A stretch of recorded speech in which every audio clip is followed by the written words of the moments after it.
When people told Reddit their past, their stories, explained themselves with Reddit stories, foretold the future. Not really. But foretold the future with Reddit stories. The best place by the monitor was kept for the Reddit teller.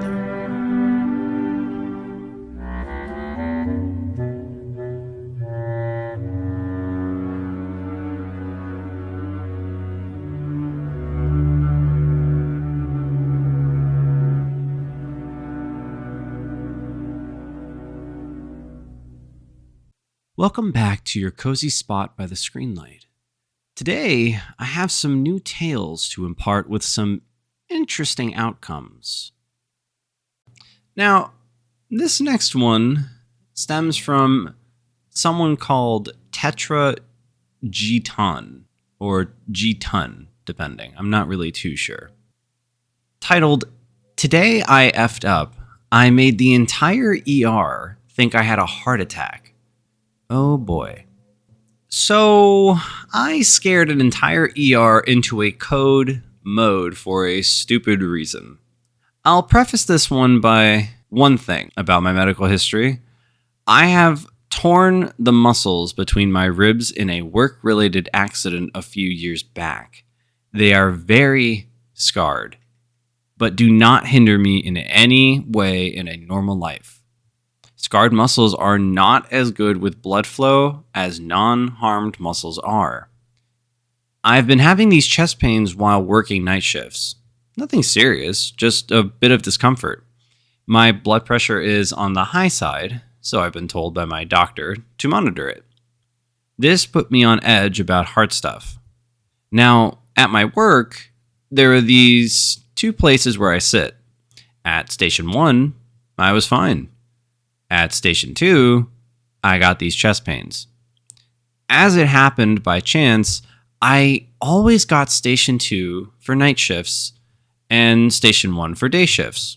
The doctor who warned me about my blood pressure also said that I should probably stop working nights. Then, I took that one night shift after a worker before me had adjusted the chair to an extreme backwards tilt. I was fine for a few hours, then I got these really bad chest pains on the left side of my body. My left arm went all numb, cold and hurty. The pain got worse and worse, and I could just barely use the keyboard with my left hand. Keep in mind, this is all happening inside a hospital, so I went to the ER and asked a nurse to check out if this is something to be worried about. She freaked the F out. Well, not really. She's an extremely professional, cool, and collected person. But she raised the whole emergency team to rally for a possible heart attack. They put a blood saturation meter on my left index finger and it did not read anything. 0. Zilch. "No finger here, sir." I had to stop them from cutting my clothes up while they did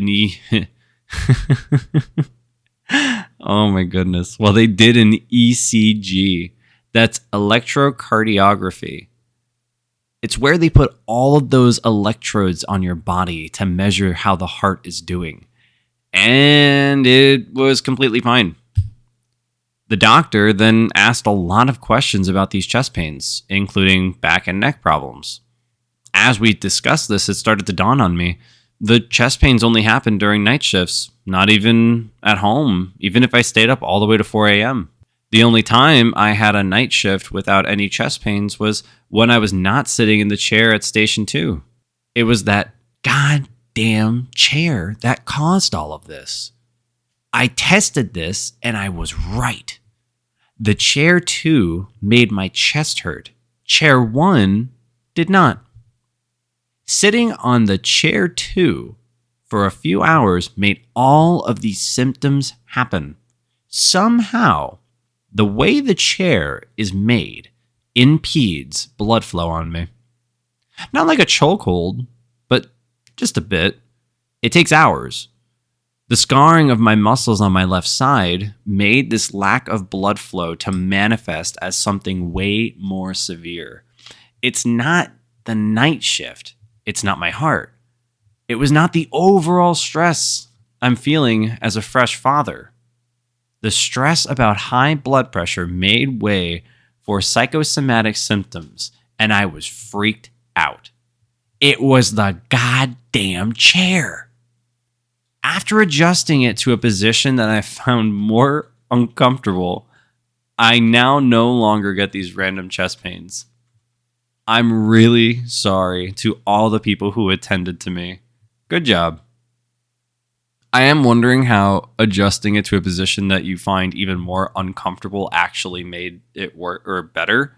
I'm happy for you. I can't believe that this actually caused you to have literally all the symptoms for a heart attack. That is hilarious. And I do find it really funny that you actually work in a hospital, so they were just immediately just quick to jump on this. And good on the team. You know, I've been to some really good hospitals, and I've also been some really bad ones.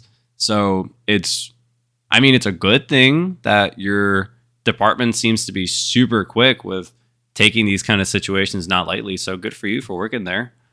Now, going down into the comments, it seems that Whiskey Barrel Roll seems to have had a very similar outcome. That reminds me of a similar story. I had just gotten a new job and was a month in. I come home on Friday and tell my wife my testicles ache. But it kind of goes away over the weekend. The next week, it comes back and it's unbearable. I go to urgent care and they see swelling but no apparent issue. They write me a prescription and send me on my way. The following week, I see my primary doctor and we're talking through it, and he asked me if I started a new job. I tell him yes, it's an office job. And he looks at me and says, "You need to scoot your butt back in your chair. Also, they wrote you a prescription for an STD at urgent care." I get back to work the next day and take note that my ergonomic office chair has a bump at the front right between where my legs come off at the end and I was sitting at the front of the chair crushing my balls. Wow. Yeah, it seems like big_cupcake2671 had something similar. Came home one night and just one testicle was aching a bit. Then it hurt a lot. Then, by dinner time, felt like it was in a vice, and the pain was making my breath catch. Shortly after serving dinner, I got my wife to take me to the hospital. I was in agony. Had so many tests and scans it wasn't even funny. 7 hours later, doctor decided to keep me in overnight for observations and to maintain the supply of morphine, and explained they had no idea what was going on. Almost as an afterthought, he decided to poke around my abdomen one more time, and when he got to the upper right side, I reacted like a cartoon cat, getting a fright while simultaneously belting his hand away. Turns out, I had a 26mm gallstone, and it had gotten stuck. As soon as he pressed on the spot, my testicles stopped hurting. Same couldn't be said for my upper abdomen. You know, I don't know what causes that, but I will say one thing, guys. Take good care of your balls. Just do it. Just take good care of them. Now, these next tales seem to stem around our favorite four-legged feline friends. This one is by Zendroid1, titled, "Today I effed up by yelling at my cat." I have a senior cat who physically does not act like a senior cat. She plays like a kitten and requires a lot of stimulation. However, she's not that smart. For the past few days, I haven't been feeling great, so I haven't been playing with her as much as normal. It also has been really hot in my place.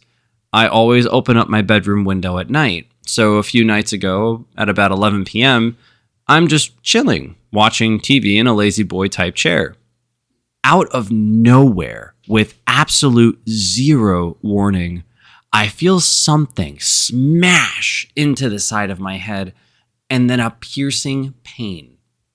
I was so confused, but quickly realized my cat was the flying projectile and had just slammed into my face, and then the piercing pain was her latching onto my head with her claws.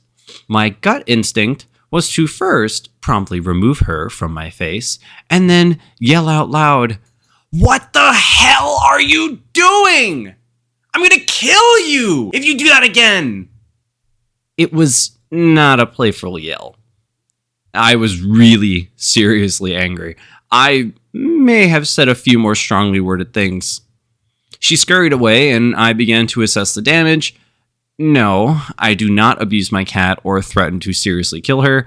It was just something I blurted out as I was attacked. I honestly think she was hunting me and I didn't know it. She's 13 and has never done anything like this before. While that was happening, my wife was downstairs doing something, so she heard me yell and asked what was wrong, and I told her. Now, we have newish 6 months, maybe, neighbors, who are always outside. Usually not late, but just hang out and can definitely hear things from my place if my windows are open and someone would yell loudly. We're friendly with them, but not close. We've chatted in passing briefly, but never really hung out or anything like that. My wife had exchanged phone numbers with the woman neighbor in case they ever need us to grab a delivery for them or need anything, just a friendly neighborhood gesture. They've been living next to us for a few months, and my wife and her have texted a few times about grabbing a package, as I mentioned, or just saying they're out on vacation and to keep our eyes open, etc.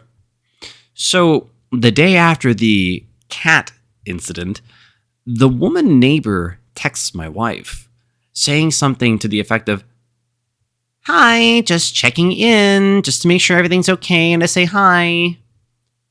My wife said, "Yeah, everything's good, etc., etc., not connecting the incident with the night prior at all. While I was out doing something in the yard and the man neighbor who I'm friendly with, we always say hi, etc., just glared at me and walked back inside when I was out. Very obvious diss at this point. At this point, I remembered that my window was open the night before and he probably thought I was threatening to kill my wife. I plan on bringing it up at some point with them so they don't think that I'm a wife abuser, but as of right now, my neighbors likely think that I want to kill my wife and that I'm an abusive person, all because my cat didn't get enough attention for a couple days. Wow. You know, I have 2 cats, 3 now, all 3 super different personalities. One of them is a massive shit. The other one is a super lovable one who just likes to sleep and do nothing. And the third one is an in-betweener of being super loving and a shithead. So I can understand getting mad at them. They like to eat my wife's Gundams. So yeah, I can definitely get it. Now this next feline-related story comes from Cats the Musical. And I want to stress that that's Cats with a Z. Yeah, he did that. The story goes, I, 26 male, have a cat, Susan, 7 female. She is the absolute love of my life. I've had her for 5 years, and we have had an immediate bond. She's been with me through thick and thin. I may be biased, but she is also a very pretty cat. She's a brown and orange calico with a white belly and legs, and she has a very pretty face. I compliment her all the time because I love her so much, and I want her to know just how much I love her, even though she can't understand English. My girlfriend, 25 female, who I'll call Liz, and I have been together for about 2 months now. She's not the biggest cat person, and Susan's also very shy, so it's taken Susan a bit of time to warm up to Liz. She's not aggressive to Liz or anything, she just hides when Liz comes over, and occasionally she'll peek her head out to see if Liz was gone yet. Lately, Susan's been coming out more when Liz is over, and she's even started to going to Liz for pets. Now, whenever Susan comes out when Liz is around, I do turn my attention to Susan so that she has a positive association with Liz. I'll stop and pet her if she gets close enough, or I'll say, "Hi, pretty girl," when she peeks her head out. That's not to say I don't give Liz ample attention when we're together. I'm seldom on my phone around Liz. I give her lots of physical affection and compliments when appropriate. Yesterday, I had Liz over and we were watching Family Guy together. We were cuddling and just zoned out on the couch. When Susan came out and climbed on my lap, I started petting her and telling how much I love her and stuff that I usually do.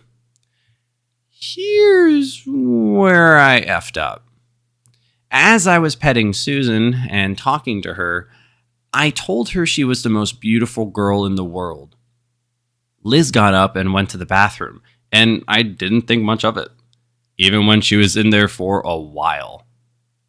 When she came out, she was clearly upset.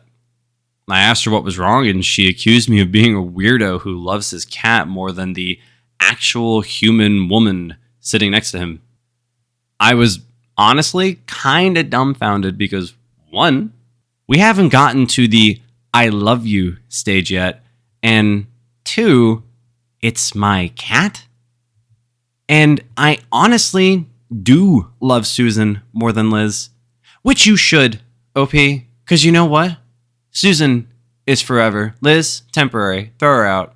Before I finish reading this, I'm going to go out and say this. Anyone who is jealous of a pet getting more attention in this case where like the guy is clearly affectionate with his animal, that's not weird. That's called love. You are allowed to love. Yes, it's shocking, but men are allowed to have love and feelings that don't revolve around a woman, that don't revolve around themselves. They can give that love to another creature. It's not wrong. It's not weird. Let it go. And the same goes for a woman. If the girl loves her cat or her dog or her gerbil, I'll judge the gerbil. But besides that, if she loves her pet, leave it alone. It's not weird to love an animal companion. That's why they're called companions. I don't know when this started becoming weird. Anyway, which is something I knew I shouldn't have said in the moment, but also I wasn't about to lie or be pressured into saying something that I'm not ready to say yet. So I sat there, just staring at Liz for a moment until she huffed, grabbed her keys, and left. After about an hour, I went to text her to see if she made it home alive, only to find that she had blocked me. I was upset. But Susan is incredibly empathetic to me and came running to sit with me. See that? Told you. Susan is forever. Susan, always be there. And you know what? She was probably hiding from Liz because she could already tell that she kind of sucks. As of now, Liz still hasn't unblocked me, so I guess I'm single again. And you know what? It does look like OP did post an update to the story. Now, after kind of going through this update, it does look a little kind of bland, like it just kind of talks things over. He meets up with her. So it looks like they did actually stay as exes. They had a good conversation. They got some closure. He wishes her well. OP, you're a bigger man than I. Anyone who would trash talk my cat and say that she's not the most beautiful girl in the world, honestly, to the dumpster with ye. If you're interested in seeing the most beautiful cat in the world, here she is. And I will say she is adorable, but because I too am a cat owner, I cannot agree with that statement. But it does look like this story had a happy ending, and I hope you enjoy your amazing time with Susan, and I hope you find someone who can appreciate Susan's beauty. Thank you for joining me by the monitor. And to everyone listening and enjoying this content, please feel free to leave a like and subscribe to hear more of these stories stemming from tragic to comedic to downright horrific. And as always, see you in the next chapter.